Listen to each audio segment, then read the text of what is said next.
Hi, welcome to the Second Rainbow Coalition Reading Group. We are currently reading Voices of the Revolution by Johnny Torres, and we are starting today off with this section. Uh, if I can get that to pop down, there we go. Your struggle is my struggle. Independence for whom? Who would like to take a turn reading first? Any volunteers? If not, I'll go. I'll go. Sorry about that. Okay, go for it. Thank you, comrade. Reflections on the 4th of July holiday by Robert Garcia. It was in 1966 that the realization came to the brown and black communities that our struggles were not as desperate as some would have us believe. So to my black brothers and sisters, I say and I echo those words today. Our struggles are not that far apart. Today is a holiday in America, the 4th of July. Yay. We're supposed to celebrate. Forgive me in advance. I must warn you, I am in no celebratory mood. As they wave their flag and celebrate today, there are people who look like me and still locked up in cages in this our country. They tell me, today, Robert, you should contain your anger and rage. Why not celebrate the day? Why don't you just relax and join us in the unity and peace and be proud that you are in America? Why don't you wave the flag with pride? What they don't understand is that if they were to hand that flag to me right now, I would turn it upside down. That flag is a false symbol of liberty and justice for all. To me, it's a broken promise. The flag is symbolic of a broken promise of justice denied, not justice to the immigrants that are still in cages in this country, not just a broken promise and justice denied to asylum seekers and children who are still separated from their families in this country, but of justice denied to my black brothers and sisters who every day are killed by the hand of the police. So today, as they celebrate, let us revisit the letter that Dr. Martin Luther King Jr. wrote to Cesar Chavez in 1966, so that we are reminded today that we are unified in this fight for justice for all. Our struggle is one struggle. Dr. King wrote Cesar Chavez in 1966 telegram, as brothers in the fight for equality, I extend the hand of fellowship and good will and wish continuing success to you and your members.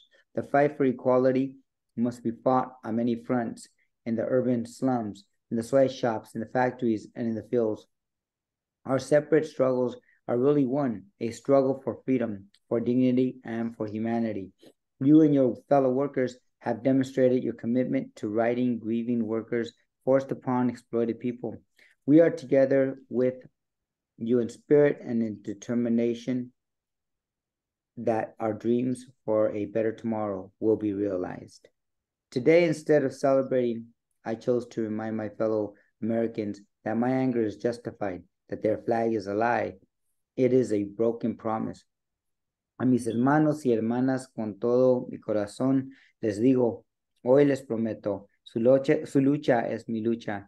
To my black brothers and sisters, with all my heart, I say today, I promise your struggle is my struggle, and I will stand beside you together. We will fight and we will never back down. No justice, no peace. Robert Garcia.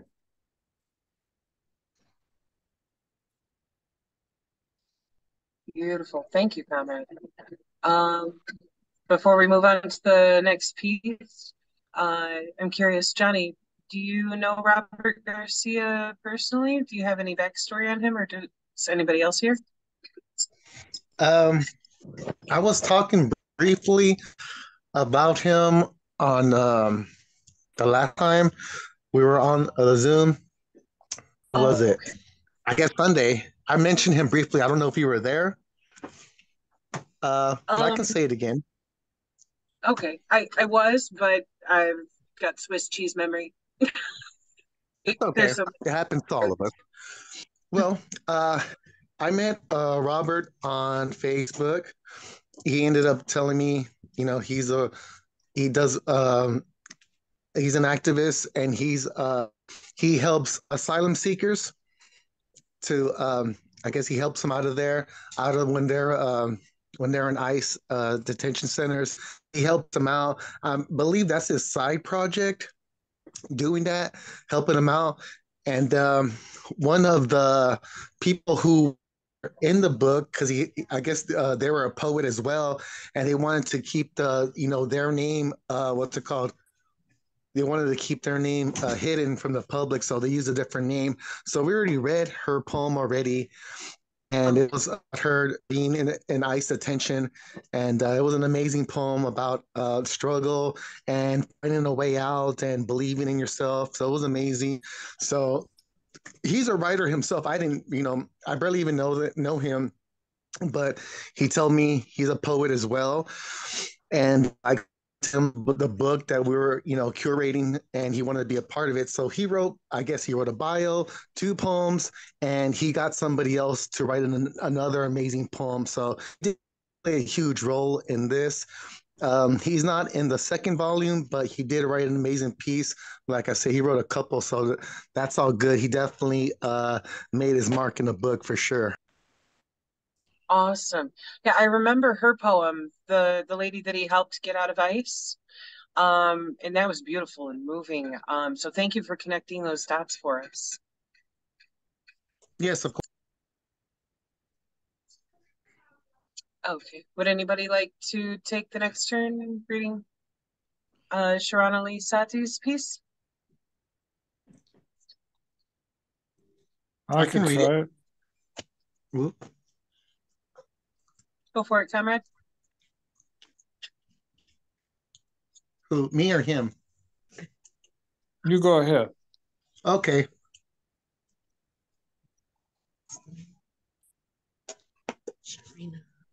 Sharina Lee Santi is a poet and spoken word artist from Bradford, UK, who has been performing and sharing her work locally and nationally for a few years.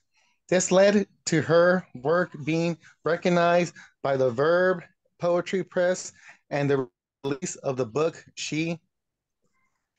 Sharina Loves Nature, the Moon and the Stars. She also dabbles in radio, representing with BCB Radio. She is a passionate poet who believes in the power of spoken word and poetry, who shares her lived experiences through poetry, art. Sharina also writes about social and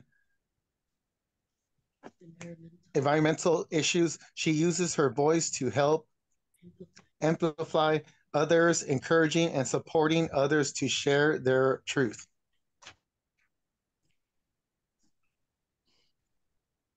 And I believe she wrote probably two poems. Oh. Okay. So this first poem is called Lost. Today the skies were crystal clear. It looked heavenly, swirling shades, turquoise and blues. I was lost, and it's back by its breathtaking views. The sky, just different shades of warm layers of the sunlight.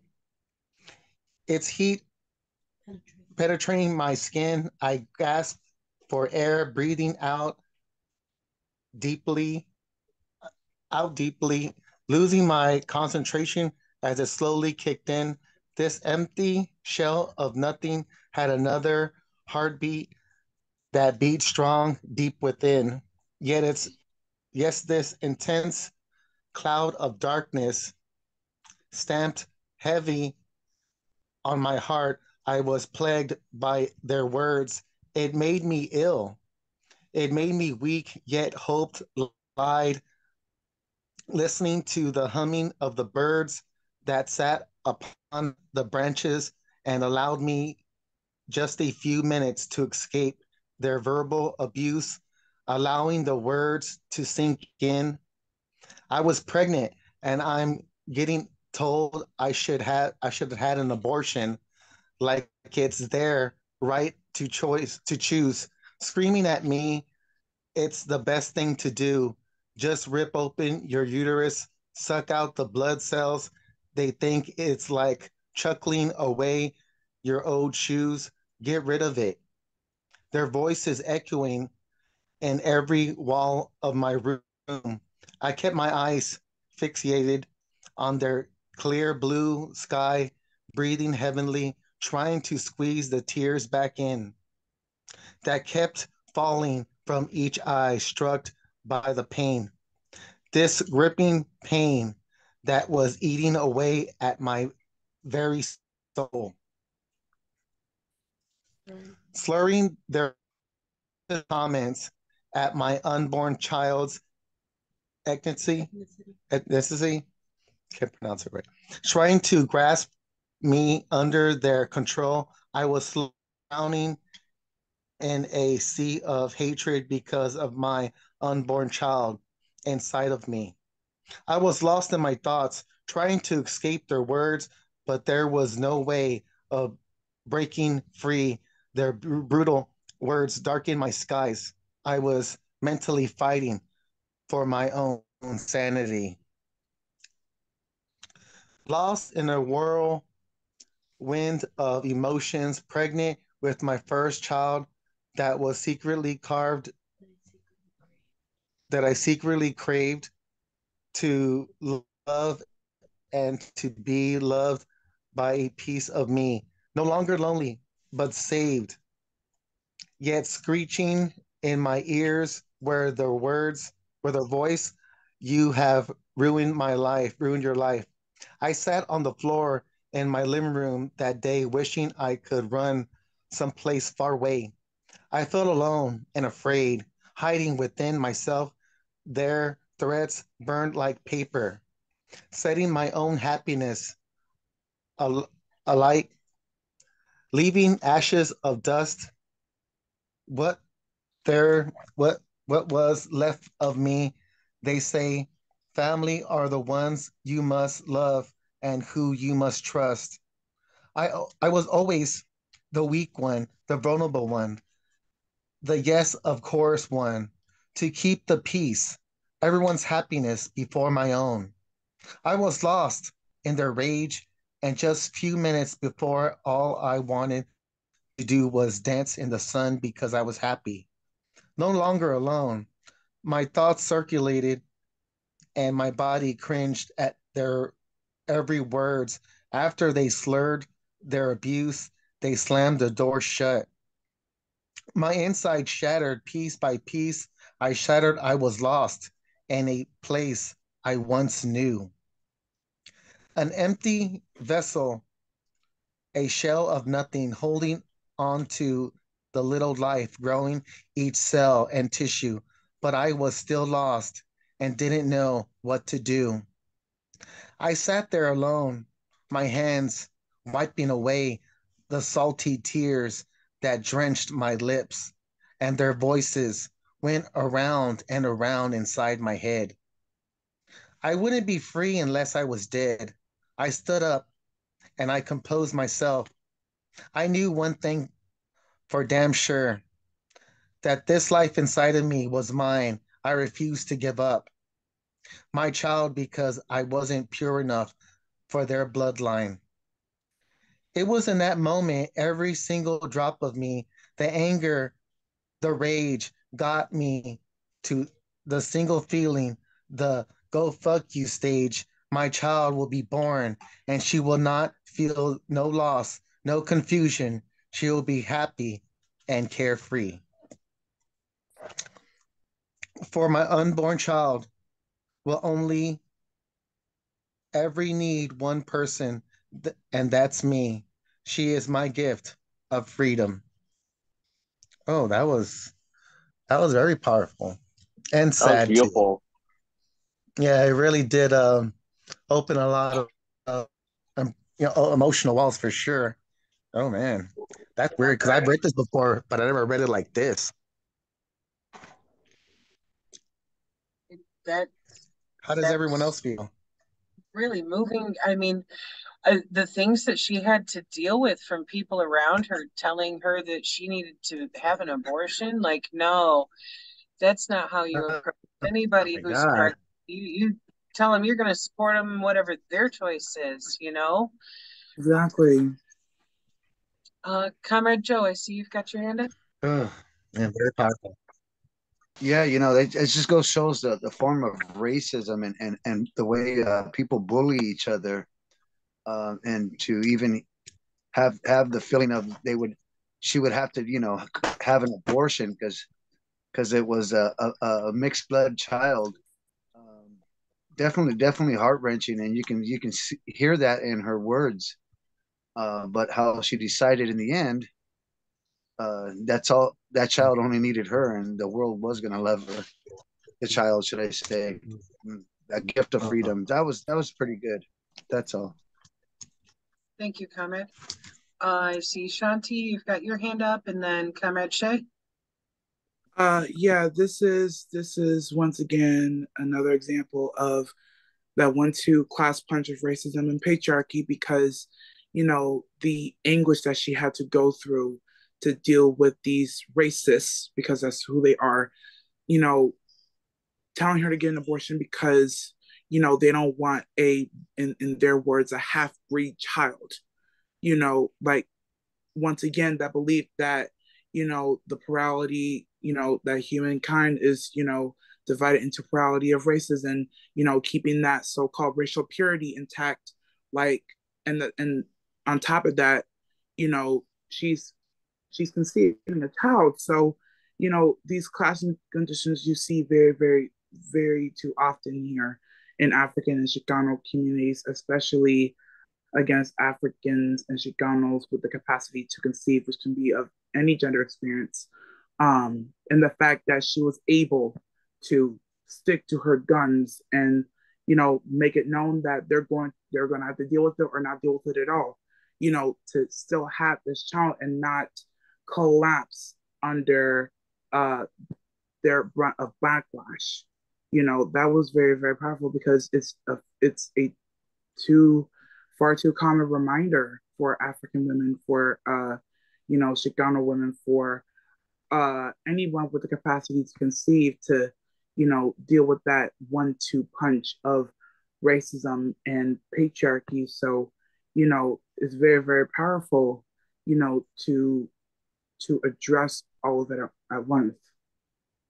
Right. And especially what she'd said prior to that, coming from, a position of clearly being traumatized by some of the family dynamics there, where she felt the need to people please, to not rock the boat, to, not push back when anybody was, getting verbally volatile and shit, to going, fuck no, this is my body, my child, and you ain't got shit you can say about it. That it empowered her to go through their bullshit. Yep. Comrade Shay, I'd seen you physically raise your hand up. You got some Yeah. Yeah. In spite of the fact that she was feeling the way she was feeling, she had a powerful spirit. And that's what we need to look at. That that we go to changes. We all go to changes. It's natural. Yeah. But at the end at the end of the line, we always become very powerful. And that's what happened with her. That she was very powerful. She decided to have the baby in spite of all other things that she was going through. Yeah, absolutely. Agreed. Very well said. Comrade Andy, I see you got your hand up. Go ahead.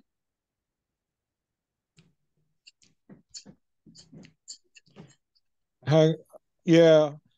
I think that this is it was really powerful. This kind of personal testimony really brings it to light, and it shows that the state really wants to not control the population in the sense they want to control it, whether it gets bigger or smaller or whatever. They want control over people. They want absolute control. When we were having our youngest son in West Virginia, we were on welfare, and we got into the hospital, and the baby is delivered, and they were asking us repeatedly if we wanted to, if my wife wanted to have herself sterilized at that point, and we Oh, said wow. no. Yeah, and they kept coming over the intercom. They didn't even come in the room and talk to her. They just saying this over the intercom. You sure you don't want to? I start screaming at them, um, you know, to leave us alone. And I mean, this is all real personal, intimate stuff, and what people choose to do, and that this state is encroaching on every aspect of our life from birth to death, and it's really something that has to be resisted at every single level. And this is a powerful, statement, testimony of one person's resistance, inspiring to everybody. Absolutely. I'm sorry you and Leslie had to go through that. That's just fucked up for anybody to come at you like that.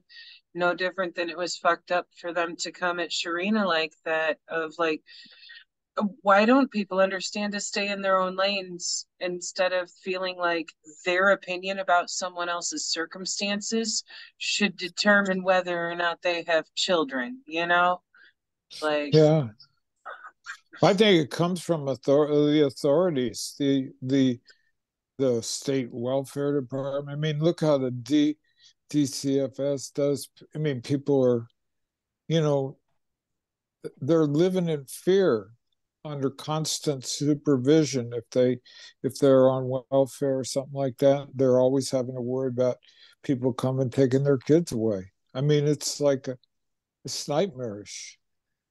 right. And honestly, I think a lot of this stems directly from what the government used to do. Is at this point, good luck to him getting away with rounding people up and doing forced sterilization. So now they just try to coerce you, and coercion is not consent. Comrade Joe, I see you got your hand up. Yeah, similar to what Comrade Andy had to go through. My wife at the time and we were having our third daughter, and she was born with Down syndrome. And right away, we heard the doctors like whispering, and the doctors and the nurses whispering in the corner. And without even asking us, they came and tried to bring us the paperwork to say, "Would you like to sign her over?" Because we were young parents still too. I mean, we were in like our early 20s, but and they were trying to like push sterilization, and they were trying to push us relinquishing the the Custody? the parenthood of our third child, meaning that they were telling us, well, she's probably not going to live long, and I mean all kinds of hateful things. And no, we stuck to we stood our ground, and we said no, we weren't going to have that. And with the way the creator gave it to us is the way we're going to deal with it. And fortunately, she's in her 30s now, and she's still doing good, and she still lives with the mother. But that was it was really crazy how they did that. And then they wanted to force sterilization after the second child, and my wife was, I think, about 21 years old at the time. And we were like, wait, Wow. wait, no, that's way too young. I was like, no, no. And unfortunately, she didn't, because we had two other beautiful children after, and that's all. Right. I one thing one of the things that really angers me about how the quote unquote healthcare system addresses situations like that is their complete lack of understanding. You know, they used to always tell parents, oh, if your child has Down syndrome, then they're not likely to live long. And the fact of the matter is that the only reason that people with Down syndrome ever had a short lifespan is because the state was seizing them from their families, or their families were turning them over to go into those mental ward facilities that they used to have where they had no quality of life. And ever since those mental hospitals and whatnot got shut down, and now people are remaining with their families, now people with Down syndrome's life expectancy has gone up to being in their 60s instead of their 20s and 30s. That's all. Andy, did you still have your hand up, or did you pop it back up?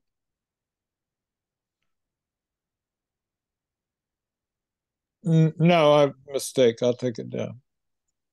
Okay. Sean, I see you got your hand up.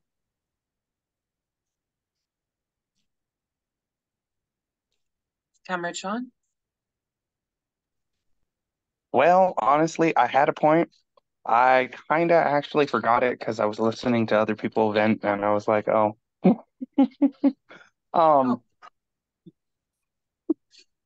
I guess if it boomerangs back. If it does.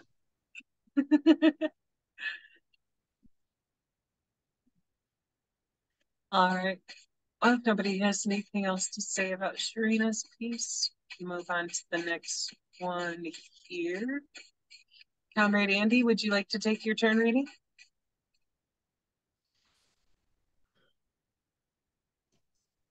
Yeah, sure, I'll do that.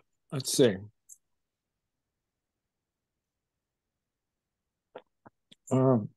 What's real? What is real anymore? You can't see today's deception. You will never see the lies. The viewing from your eyes and their one angle perspective, everything is sugar coated and perfectly disguised under the mask of deception. Everything is fear thriving, and unless you're hiding or trying to survive this, trying to swim against the tide, trying to breathe through the storm as it ravages through the streets of silence, everything has changed as we once knew it to be. The freedom of speech is no longer free. We have been stripped of our rights, so we can no longer fight for our freedom. My insides are screaming at this horrific feeling, at this unseeing that only a few seem to see. It's an act of irresponsibility to not question the facts, whilst the government covers up their tracks. But I can see through the cracks of their cemented bullshit that's crumbling into broken pieces, and that stench lingers. What's happening is not right. I feel it right through my bones and my fingers. When things don't sit right, you don't rush that process. You reflect and wait. You let it sink into your DNA. The fine strands that are deceitful always find a way. The fine strands that are deceitful always find a way to be unearthed for what they truly are. So I've been watching from afar, watching everything unfold, and nothing has grabbed hold of my thoughts more than how wrong this all is. And even expressing how I feel will cause division because what others see as real is not what I see. What is real anymore? Sharina Lee Sati. Yeah, this is pretty familiar territory. I mean, for a lot of people in this society, it's just like the constant questioning, the unreliability of facts. The nothing to see here. They want to just move you along. These questions that arose out of this pandemic and remain unanswered, and what role big pharma played, or this or that. all these things that are swirling around is eroding not only our personal confidence, but it's really undermining and eroding any confidence in anything that the government says. So, like when you see it in extreme situations like Palestine, where they're trying to tell you, oh, those dead babies that just walked into a bullet somehow. This is a lie at the big lie level, which that's what the Nazis advocated. They advocated a big lie that you could convince most people with a big lie, and that's what's happening today. And as this happens, support for Israel is evaporating around the world. Everybody sees. So what they're telling us is the essence: don't believe your lying eyes. Right. And this is what's hard for the individual to navigate in this slippery territory. I mean, it's really important that we cling to our collectives and develop our thinking together. And it's so encouraging. It helps the individual and helps the group as a whole. But in this poem, it's like the alienation of a human being, one human being, but you can multiply that by, at least 300 million here. God knows how many.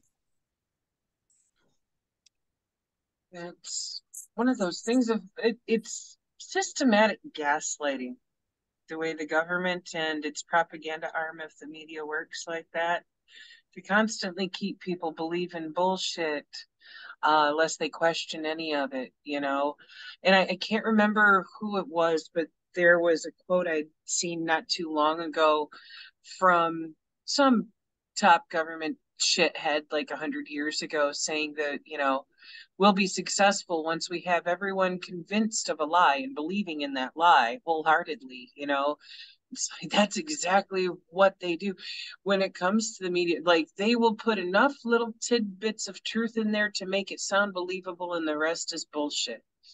And hell, anymore, they're getting good at spinning 100% complete bullshit. Like what you mentioned about the shit with, Israel's media. I saw some stuff earlier that they were going on TV claiming that they found these papers on Hamas soldiers that they had arrested. And, they're holding up this paper that says ISIS, Al Qaeda on it, and is instructions for chemical weapons, trying to say that they found these papers on Hamas soldiers. And it's like, get the fuck out of here. Like, Hamas and ISIS are enemies. Not to mention, if you're in the middle of doing a raid, are you gonna stop somewhere to like make some chemical weapons? No, the fuck you're not. Nobody's gonna be carrying that shit. They fucking made that one up, pulled it out of their ass, just to try to, further demonize and dehumanize people. It's fucked up. Sister Shanti, I see you got your hand up. Go ahead. Yeah, and it doesn't help the fact that many people that they lie so much to don't even know how to read beyond, sixth grade. So it's the empire's dumping ground to brainwash these people and play mind games with them. In one breath they push bias about Hamas beheading people, and then in the same breath, and another time, saying they're so shocked and so horrified that the people that they're eating and genociding was killed here. And once again, they have nowhere to hide anymore. This is not 100 years. This is not 100 years ago. Now we see them in action. They, the COVID, telling, saying that African people are syphilis soaked and all this bullshit, that we keep paying our tax dollars to all this time being so brainwashed and so, just, occupied in our own mind. But now we're finally breaking through that, and we're seeing through the bullshit of everything, and we are starting to finally realize that this is not going to change. We really need something of our own for once. And the children are starting to wake up for once, even the alpha children. I've seen a video of them, literally doing just like how they do the outside protests for Palestine, like in their own schools or slave factories, to put it that way, if you really want to call it. But, we're not falling for it no more. And with capitalism, it comes to a certain point where, it's so deep in decay. Revolution is going to happen either way, because there's no way that it could even last that long, and you can be believing lies from the same empire that you're paying your tax dollars that you don't have to. It comes a certain point of time, and this is the shit that we're going through right now. And once again, the empire has nothing to lose. So it's either it ends in the hands of the people creating a new world and, actually moving forward, or it ends in extinction and, we lose. Because if it wasn't for struggle, we would not be here. So it would not make sense to not struggle. I love that you brought up the education, or rather miseducation system's role in this too, because things like this are exactly why there are so many people trying to push back against proper education and not wanting students to learn critical thinking skills. Because if you're thinking critically and are aware of how to analyze a situation, how to question everything, you're going to see through the bullshit and call it out and go, wait a fucking minute. They're lying to us. And so, it's on teachers to stand up against the system too, and be, teaching kids how to think critically, how to actually look at the evidence and draw a logical conclusion. Because if you have that capacity, you're not going to believe the bullshit coming off the TV, like what we've just discussed about COVID or about Palestine, etc. You're going to go, wait a fucking minute, that doesn't make sense. Comrade Sean, I see you got your hand up. Go ahead. I just remembered. So it was 1,000 days ago today, that ICE started putting those children in cages.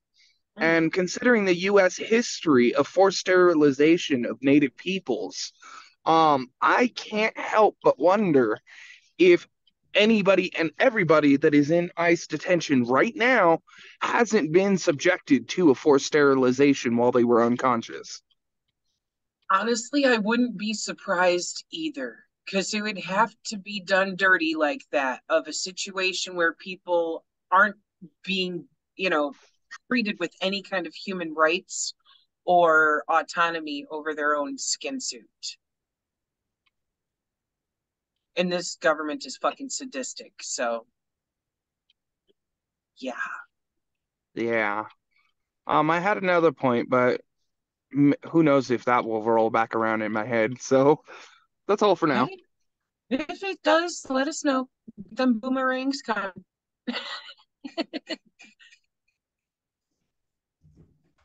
What is this, the Outback? No, but I would like a steak, damn it. Oh, that sounds good. You bloomin' onion. Anywho. Today they have a free bloomin' onion if you put in code. Honestly, I don't even know if there's an Outback near me, but I'll check on that after we get done here. Well, just putting it out there. I just happened to notice that they had a coupon for that. Oh, goodness.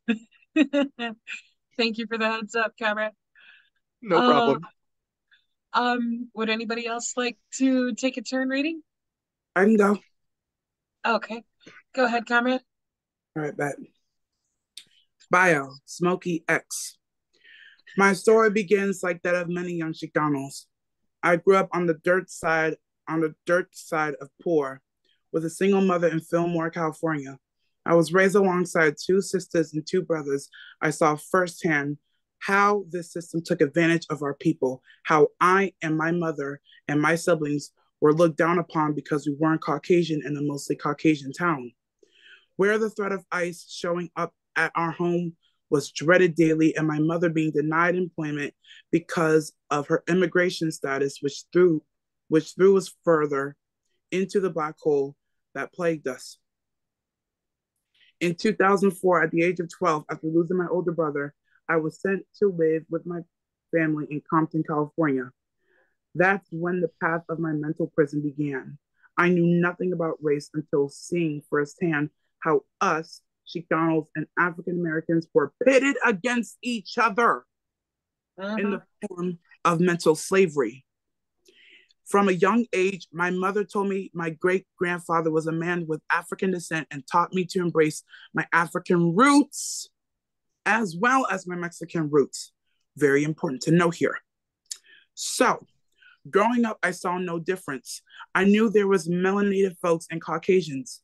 My goal is to reunite with our Black brothers and sisters and finally work together to better our situation in the ghettos, where we are brainwashed to think we are enemies when we are in reality family. Coming from a gang-banging family, I was never told or shown any other way but the street life. In 2006, I witnessed my best friend die in a drive-by shooting, which still haunts me to this day. His funeral is where my whole perspective changed after meeting a brother from the Nation of Islam. He asked me some hard questions which I had no answers to, like, do you know who you really are? He handed me a book, The Autobiography of Malcolm X. That was the first book I had ever completely read. Brother Malcolm's life and words spoke to me in a way no one could have ever done. It was the key that unlocked the cell door to my mental prison. People fail to realize how someone's life can be changed by only one book. That same year, I came across a brother, Immortal Technique, that showed me how deep the rabbit hole really is and gave me hundreds upon hundreds of topics to research in all his songs. One line in particular changed my mind. He said, I'll turn revolutionaries out of kids that used to sling rocks. That day, I looked up what a revolutionary is. I knew then who I was and the path that I would follow. Fast forward to 2009, I met some individuals that all called T-Virus and D-Ghost from the collective Anonymous. I learned a lot in the 10 years I was in the collective of minds under the name Smokey X Disobey. November 5th, 2011, during the annual Million Man March, was where I met and got my first glance at a brown beret. They wore the Guy Fawkes mask in solidarity with us Anons. I met my brother to this day and one of my great teachers, Guadalupe, and the Alamilo family, part of the Santa Paula Brown Berets. Fast forward to 2020, I was contacted by my colonel from Los Brown Berets. He saw the work I was doing in the community and asked me if I knew what a brown beret was. I again had no answer, for I knew nothing about myself or my culture. As a recruit, I learned a lot about my culture and myself. I could finally answer the question the brother from the Nation of Islam asked me years back. I am a Chicano, descendant of the original natives of Turtle Island, descendant of warriors that refused to bend at the knee. I earned my beret and my patch after putting in work and for the community and for standing in the front lines for 3 months. It was one of the proudest moments of my life. It's been over a year since I became a beret, and I feel nothing but pride being in the front lines with my brothers and sisters for not only the berets, but the Panthers as well and other organizations. It's a sense of accomplishment to see all of us melanated brothers and sisters coming together to fight against a real and common enemy. I'm a father of 3 now. I have 2 daughters, ages 7 and 12, and a son of 8 months. They mean the world to me, and that is the reason I do what I do, to lead them a better world when it's my time to reunite with my ancestors. I have been schooling them from an early age. I will not let them be victims of this society. I, I teach them about Chicano history, tactical firearms training, and hand to hand combat. And most importantly, that our people's history did not start with slavery. I hope in the coming years we become an unstoppable force for our people and most of all for our future, our kids. The mind of a child is where the revolution begins. I might not change the world, but I will spark that mind that will. Tupac Amaru Shakur, George Alvarez, aka Smokey X. Oh, power. Wow. Oh, yeah. I love that he brought up Immortal Technique too, because he's one of the rappers who's out here like producing music that lights a fire under that ass, and I love it. Yeah. Yeah. And the fact in the part about embracing his African roots is so important because there are Chicanos that have a small bit of African blood, but they still have African roots either way. And the fact that he was starting to have that breakthrough of embracing not only his native roots to here, but also his indigenous roots from Africa. And that is so freaking important because, with mestizaje, it's eugenics, it's race science, and it's deterring you from who you actually are. And the fact that Smokey embraces both indigenous lands from across the pond, from each either side of the pond, is so so important. And the autobiography of Malcolm X, like come on, like that's the autobiography of Malcolm X, the one and only. So, it is very very important that Chicanos that also have African heritage to embrace their African roots too, because that is who they are. That they are not only native to this land, but they also hold the blood of us too. It's that connection, and also um the descent caused between Chicanos and Africans. You know, that's CONTOPRO. I mean, look at what they did. They turned Chicanos against Africans and Africans against Chicanos, and made Africans reactionary against Chicanos. Like they're so-called illegals, even though they're native to this land. They don't think that way because they're not supposed to have that breakthrough. And that's very, very important, especially with him being of a lumpen background. You know, that breakthrough is so, so, so important, especially for us children, because, he used to be a child, a kid. And so, when we don't have those breakthroughs, it's very, very crucial that, you know, it's important. Sometimes you just have to see it for yourself who our real enemy is. And I'm glad that he embraces not only his Chicano roots, but also his African roots. And he had that breakthrough early on. Right. It's important because when we're living in the quote unquote melting pot, it commits erasure of everybody's actual roots of people not even knowing where the fuck their family come from or multiple places that they've come from, Comrade Joe, I see you got your hand up. Go ahead. Yes, just a kind of a quick question for Rafa. Like, I see that he's wearing the Los Brown Berets patch, and I'm not familiar with this brother. I wanted to know if you know him. But like so many times in the book where they've mentioned Brown Berets working with Black Panthers, and I think that's and the Afro American communities. I think that speaks a lot for itself. But Rafa, do you know him, and is he still active?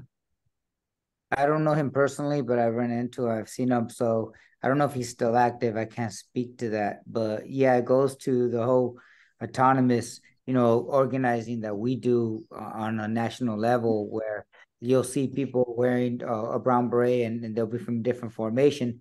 But at the end of the day, we all fight the same fight.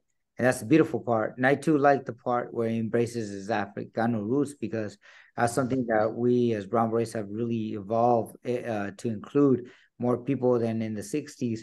and that was a big mistake made, with some of the founders. But we definitely have more than people would be surprised.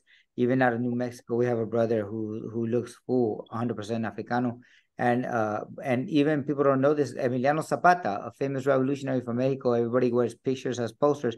His grandmother was black, and a lot of people don't, because of colonization and the shame of racism that they imposed on us, of color, right? With the colors and the Españoles, that runs deep in our history. And anybody who denies that we don't have that we have native black blood in us, those people are in serious denial. But I'm glad to hear this brother's story, because I never known him to be a writer, so that's pretty cool. All power. Thank you, Conrad.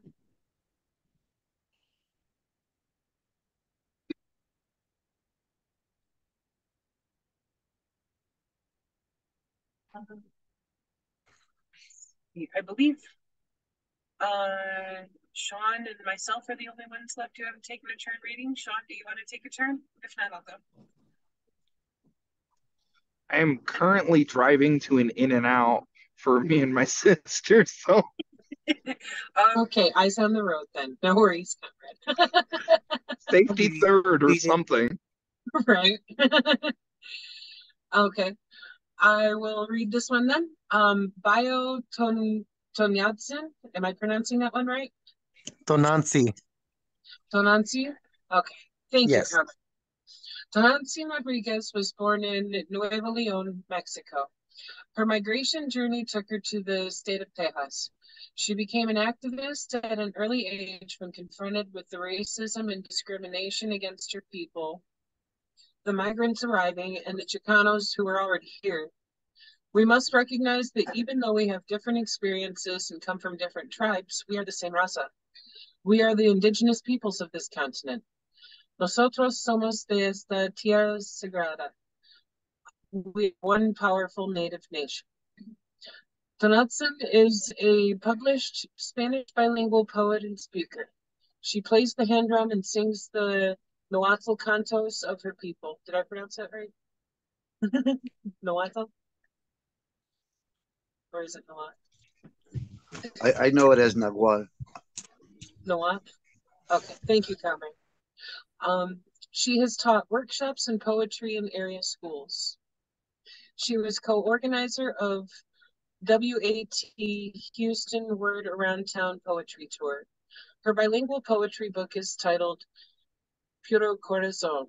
She also has been published with Boundless 2010, the anthology of the Rio Grande Valley International Poetry Festival. Her most recent published work can be found in the Pandemic Poetry Anthology. She is a civil and human rights activist with Houston Autonomous Brown Berets. She is a member of La Mesa Nacional de Brown Berets, La Raza Unida Party, and PART, Pan American Roundtable of Houston. She's an environmentalist and defender of Mother Earth. She also documents and captures the people's struggle through the written word and photography, because it's very important that we document and teach our own history. Her activism led her to Standing Rock, North Dakota, to protect the water and Native American treaties. Also leading her to Mission, Texas, to oppose the Trump border wall. Her activism and love for the people has also led to confrontations with the police, experiencing physical assault and unlawful arrest for exercising the right of freedom of the press. Tonantzin is a curandera, a spiritual healer of the people who practices Mexica ancestral medicine. She is a Reiki energy healer and a non-religious ordained minister. She is a mother of two beautiful souls and tia to many sobrinos and sobrinas who would inspire her to continue fighting for a better tomorrow. Even when the journey gets tiring, we must continue to rise and speak truth to power. She's decked out in her brown beret gear too.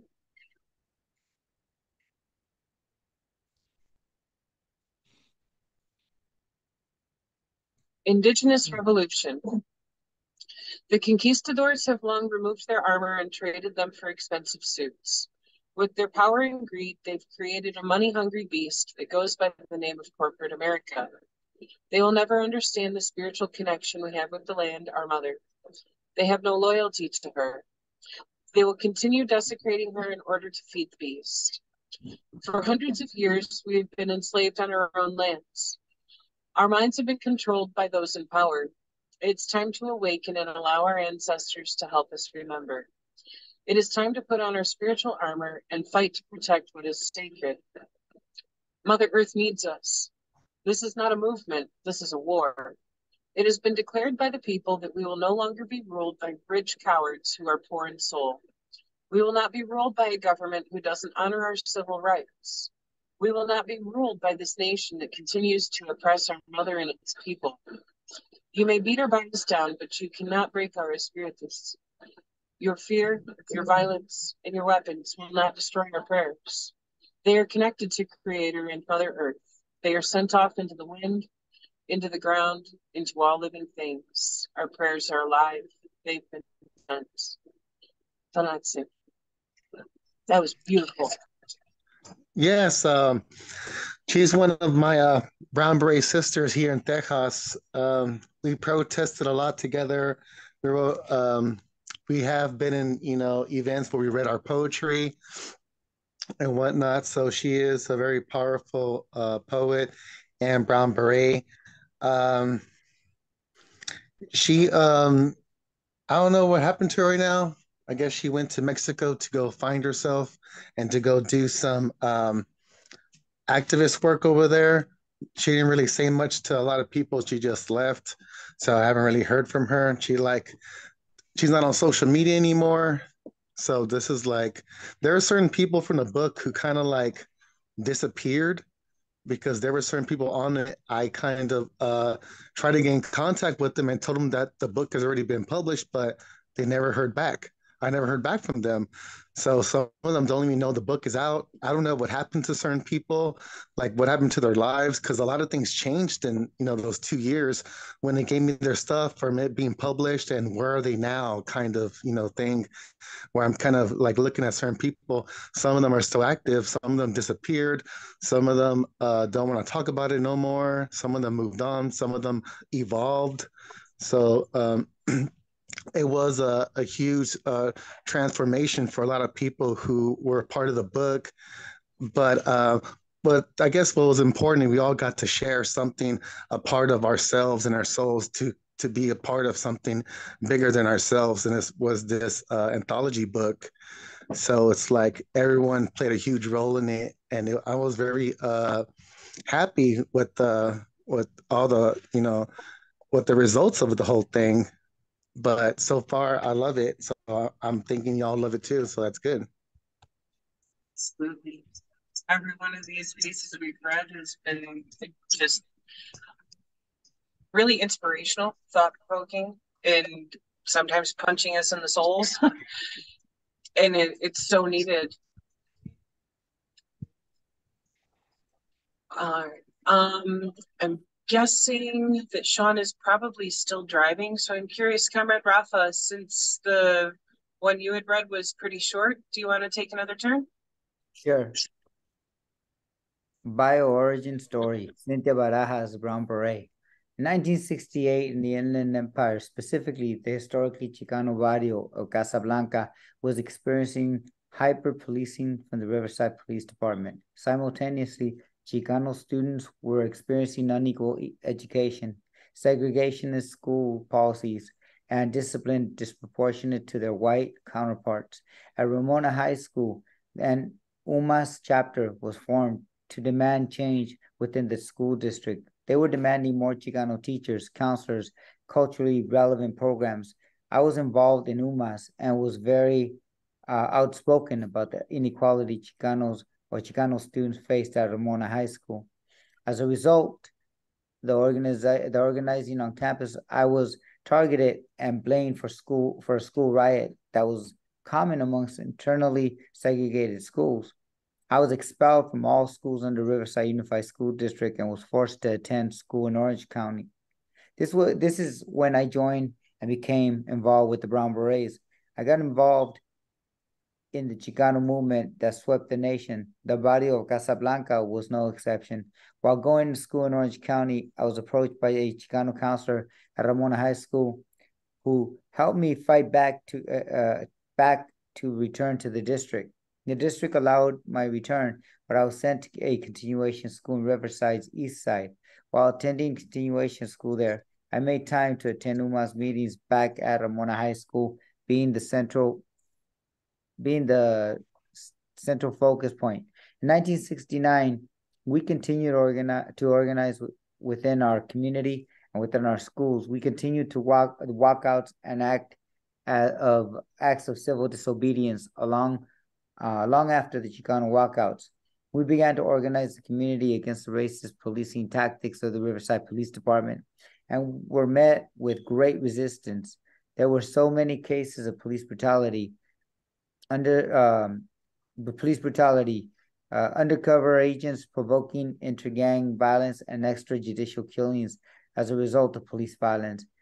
All these protests and organizings led to the Chicano Moratorium of 1970. The Brown Berets from Casablanca, East Side, La Sierra, Corona, Redlands, San Bernardino, Colton, Coachella, Indio, and Banning joined as one force representing the diverse Chicano communities of the Inland Empire. We went to Los Angeles and were present when the Los Angeles sheriffs, in collaboration with the Los Angeles Police Department, provoked pushback from Chicanos they were harassing. This resulted in 4 deaths of a Chicano youth, a Brown Beret, and journalist Ruben Salazar. This also resulted in the hundreds of wounded and arrested Chicanos. Chicanos swore to remember those who were killed fighting for Chicano liberation. Subsequently, in Casablanca, leading into 1971, we continued to protest the police treatment of Chicanos. As Brown Berets, we decided to take a more militant approach and opt for direct action. We gathered the community, youth, and activists and began to clash with police. The clashes escalated to a riot where Molotov cocktails were thrown at police and SWAT forces from neighboring San Bernardino. We were shot at and met with tear gas, but we defended ourselves and our barrio. They came into the barrio with garbage trucks to shield themselves from us, but ultimately failed. They also attempted to use a helicopter in their campaign against us, but they were shot down twice, if not 3 times. And the Brown Berets and community were able to overcome this invasion of our barrio and implemented martial law in our community. The Brown Berets formed outposts at every entrance and exit of Casablanca, preventing the police and outsiders from destroying our community. Eventually, we ended the marshalling of the barrio because we had to answer the call for the Marcha de la Reconquista. The march began in Calexico and was set to travel 1,000 miles to the capital in Sacramento. We went from the barrio to barrio, town to town, rallying support and recruiting Chicanos to the Brown Berets and La Causa. It was a long walk where oftentimes we were harassed by police and who would seize our supplies to discourage us from reaching Sacramento. However, the love we received from the barrios we marched through was so huge that they provided us with food and monetary donations to keep us going. Finally, we reached the capital where we demanded to meet with the governor and rallied until he finally met with us. Eventually, after hours of rally, we were met by governor's assistant who allowed David Sanchez, the Brown Berets field marshal and commanding officer of each chapter, to present their demands. Later in 1972, as yet another demonstration of direct action, the Brown Berets answered a national call for the invasion of Catalina Island. The Catalina Island was a reality and appropriation of Mexican land because the island was never ceded or included in the Treaty of Guadalupe Hidalgo. We occupied the island for a roughly month where we received some support from the Mexican community that lived in Avalon. I was part of the group that gathered supplies for the camp and delivered them from the mainland to the encampment on the island. Eventually, we were forced off the island by the sheriffs who took all the berets off the island back to the mainland. From there, David Sanchez disbanded the Brown Berets publicly, but many of us in the Inland Empire went underground. I continued in the important work left to be done in our communities and continue to stay true to the Brown Beret name motto of serve, observe, and protect. Cynthia Barajas, Brown Berets, Casablanca, Chapter 46. I have been committed in serving for 53 years and still going strong. Powerful. Oh, yeah. Just powerful. That's why she's the revolutionary mother for the Brown Berets. Yeah. Yep, there she goes. That's a picture in the 70s. Amazing picture. An amazing origin story, I may say. Amazing. One of the best. The best ones. She's always my favorite origin story to read. Whenever you want motivation, that's the story to read. Oh, yeah. That was very powerful. I dig it. Just to let everybody know, also, there's a famous photo of her wearing bullet belts. It's a real powerful picture. It's all over the social media. If you see, you may not know it's her, but she was young. She was still a teenager when she was out there as a revolutionary. She also cites some of the history of the Brown Berets, and she mentions the disbandment of the Brown Berets, and she was right. Although they were disbanded by one person, that was not the case. That is not what occurred, because Brown Berets continue going, especially those in Tejas. I mentioned that before, but her and others, they never put down their berets. They never stopped fighting. And I always, look to them for guidance, because they went through some hell that a lot of us have never had to go with or go through. So she's living history if you ever get a chance to meet her. That's what's up.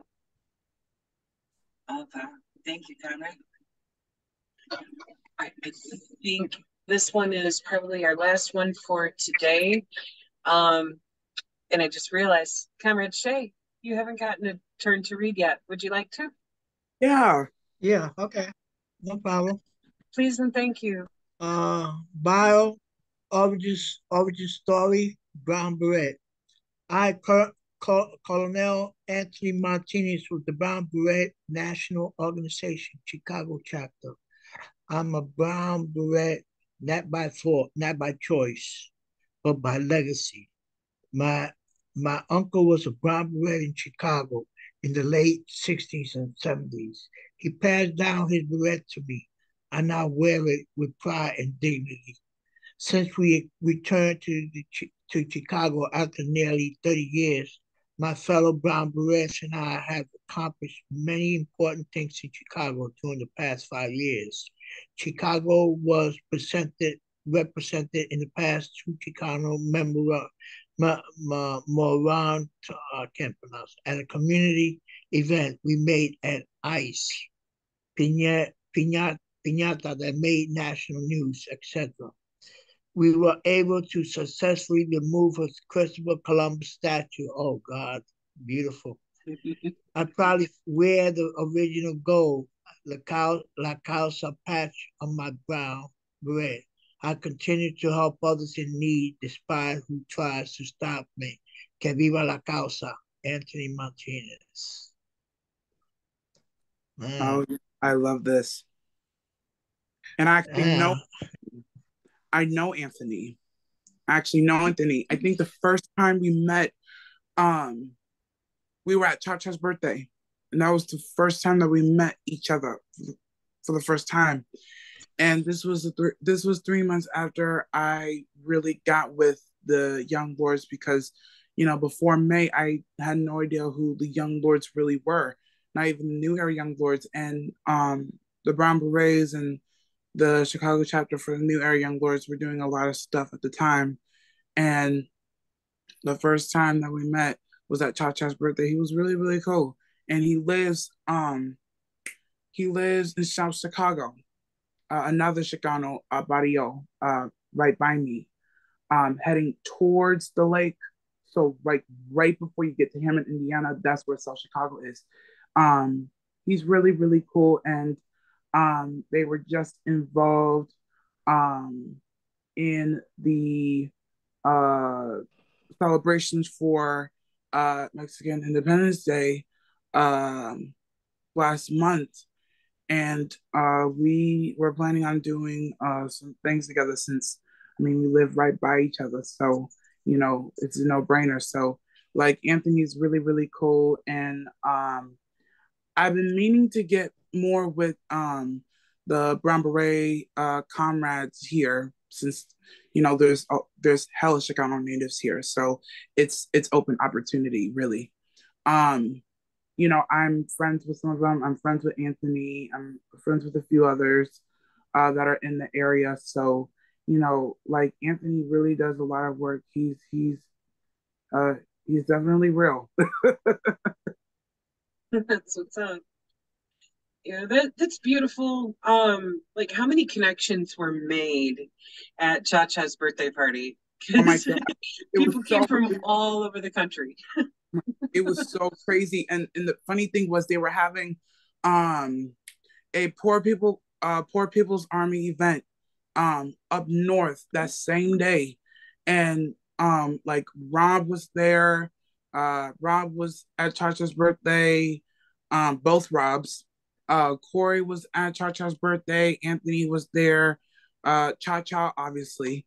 Omar, David, Paul, Ryan, Megan, some of them from the newer Young Lords. Like, you know, they all came out. And Kwame too. Kwame too, Yeah. because I think he was coming from Indianapolis to, you know, for the birthday. So, you know, it was kind of like we're here, you know, we're actually here, you know, after they tried to destroy the Rainbow Coalition and try to bury it in history, like just another moment in time, you know, it's like we're here. And you know, it was just a big moment for us because, you know, it was a unity we haven't had in a long time.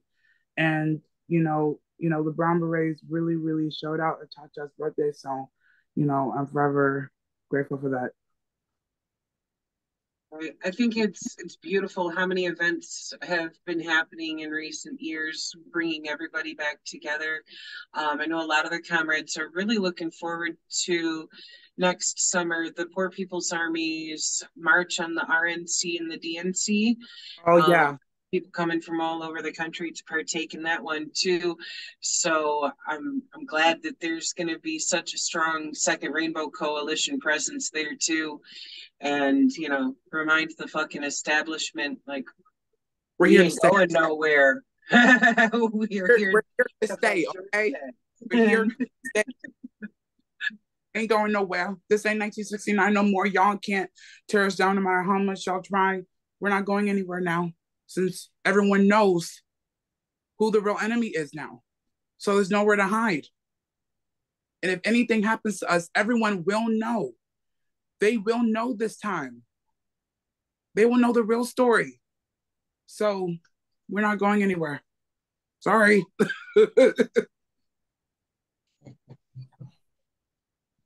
all power.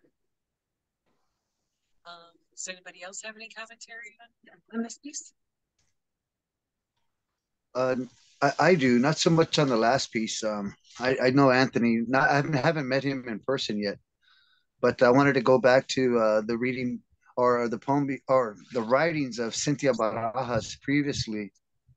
Um, she's 55 years now, and in the movement, those Brown Berets or the Brown Berets chapter 46 of Casablanca movement.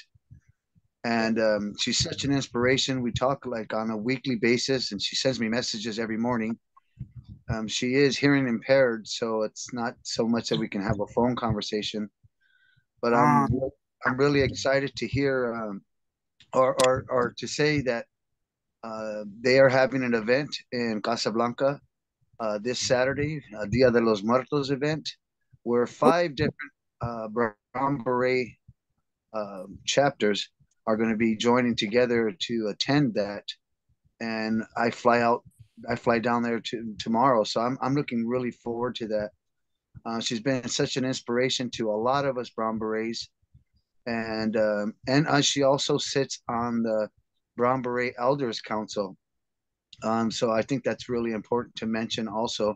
kind of like while we still have them and that we can still get their guidance and Right. their knowledge. It's really really important uh, that we still have her. And I believe this. I don't know. Maybe this year, earlier this year, she passed the baton as being commander to another a comrade Andrew Anaya. But she's still very much active. So it's been great knowing her and having her as a mentor. And I'm sure a lot of Brown Berets can share that same sentiments. And that's all. Thank you, Conrad. It's beautiful. She sounds like a really inspiring lady. She does. Oh, Yeah, just a wealth of walking knowledge. That's what's so nice. And I'm so looking forward to sharing space with her this weekend. Like I'm kind of excited. And not just her, but all the other Brown Beret chapters that are going to be uniting this coming Saturday. what you guys up to? It's a Dia de los Muertos event. They, Oh, they have a yearly event. I went to the one last year, and while I'm in California, I kind of like um, I'm always in support of her chapter because I just hold so much high esteem for her and how she's been in the movement for so long, and she's still a little firecracker. Um, she's short and stuff, but like she's just like just she demands attention and respect. That's not even sizing her up by her size, but just by her attributions over the decades. It's very powerful. And that's all. sometimes big surprises come in small packages, and Hey, no matter how big your skin suit is, you can have an incredibly large presence. yeah. Well, does anybody else have any thoughts to add? If not, we can go ahead and wrap this up. We got about 5 minutes left to work with here. I can definitely say this, especially in regards to embracing, your heritage, because obviously we know Chicanos are indigenous to this continent, always have been, always will be. But it's also if they have any African heritage whatsoever, find it, rediscover it, embrace it, because that is a part of you. That is a part of your DNA. That is a part of your bloodline. And, you cannot change your bloodline. So if you are Chicano and, you know, like if you find any African heritage in you, rediscover it and embrace it. Because Chicanos are, you know, because they're so multi-layered culturally and ancestrally that it's really hard to just you can't homogenize your identity and your bloodline. So it's just if you have any African heritage whatsoever, rediscover it and embrace it, because that is a part of you too. All power. Absolutely. It's something that the system would prefer people don't do, but fuck the system, because it's a matter of understanding who we are, understanding the various cultures that our ancestry comes from, and reconnecting with those things, because everybody has been so culturally stripped here of all connections. It's like that's part of the fight, is to go, oh fuck that, we're gonna find out what our roots are, we're gonna actually establish some connection there and some understanding of who we are and our interconnections with each other. And that's really fucking important if you're going to be an intercommunalist. That's what intercommunalism is all about. Yeah. Well, thank you everyone for joining in today and getting down on the reading and stuff. I always love hearing all you guys' thoughts on everything. Been another beautiful discussion. Thank you and all Thank you. power. All power. Good night. Power. Oh. All power to the people.